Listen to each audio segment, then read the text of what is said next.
কারণ গুরুই একমাত্র আমাদের ভরসা। গুরুর কৃপাতেই আমরা চলি, গুরুর আশীর্বাদ ছাড়া কখনো চলতে পারি না। কারণ গুরুদেব সাক্ষাৎ তিনি ভগবান, পরম ব্রহ্ম। তাই এই যে শুক্রাচার্য যখন বললেন যে তুমি দান দেবে না, আর বলি মহারাজ বললেন যে না, আমি প্রতিজ্ঞা করেছি আমি দান দেব।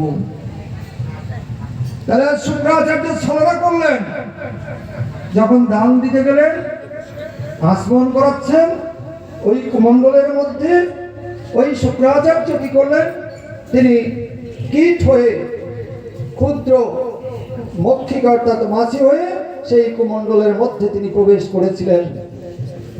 জল দেবে যাতে জল না পড়ে।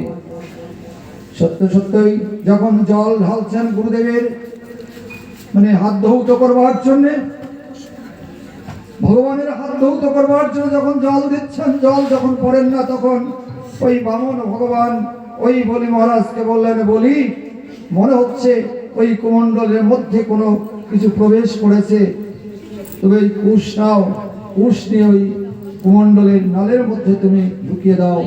যেই ওই টুকরো কুশ নিয়ে ওই নালের মধ্যে ঢুকিয়ে দিলেন, কি হলো না, গুরুদেব শুক্রাচার্যের ডান চক্ষুটা অন্ধ হয়ে গেল, তিনি রক্ষা করতে পারলেন না।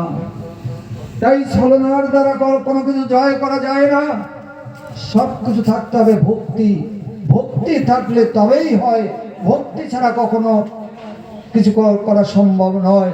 তাই গুরুদেব এসেছিলেন আজকে তার পরীক্ষা করবার জন্যে। আজকে পরীক্ষা করতে এসে কি হলো, গুরুদেব নিজে ব্যর্থ হলেন, তিনি পারলেন না সেই শিষ্যকে রক্ষা করতে। আজকে ভগবান এসেছেন তিনি বটু ব্রাহ্মণ হয়ে, মাতা অদিতির গর্ভে কশ্যপ মুনির পুত্র রূপে, কিন্তু সেই ভগবান পরীক্ষা করতে এলেন, দেখি তুমি কেমন করে রক্ষা করতে পারো, কেমন করে তুমি আমাকে দান দিতে পারো, আমিও তোমাকে পরীক্ষা করব। তাহলে পরীক্ষা করবার জন্য দুজন, একদিকে সাক্ষাৎ ভগবান, একদিকে রয়েছেন গুরুদেব। তাহলে গুরুদেব কিন্তু তিনি অসৎ পথ অবলম্বন করেছিলেন, যার জন্য আজকে কিন্তু তিনি রক্ষা করতে পারলেন না। আজকে সেই ভগবান কি করলেন,